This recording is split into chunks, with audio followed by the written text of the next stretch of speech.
ఎన్నికల కౌంటింగ్ రోజున అనగా జూన్ 4వ తారీఖున కౌంటింగ్ కేంద్రాలకు ఎన్నికలలో పోటీ చేసిన అభ్యర్థులు మరియు వారి ఏజెంట్లు మినహా ఎవరు అనవసరంగా కౌంటింగ్ కేంద్రాల పరిసరాల ప్రాంతాలకు రావద్దని, ఎన్నికలలో గెలిచిన అభ్యర్థులు మరియు వారి సంబంధించిన వ్యక్తులు ఎలాంటి విజయోత్సవ ర్యాలీలు చేయరాదని, ఈవీఎంలను ఉంచిన స్ట్రాంగ్ రూమ్ పరిసర ప్రాంతాల్లో 144 సెక్షన్ అమలులో ఉందని ఎస్పీ రఘువీరెడ్డి గారు తెలియజేశారు.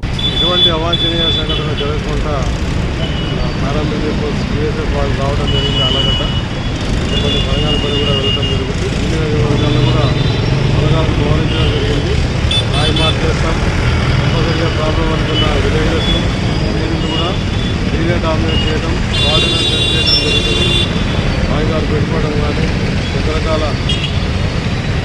కారణమైన వస్తువులు ఏవి పెట్టుకున్నా కానీ చట్టపరంగా అన్ని రకాల చర్యలకి బాధ్యులవుతారు.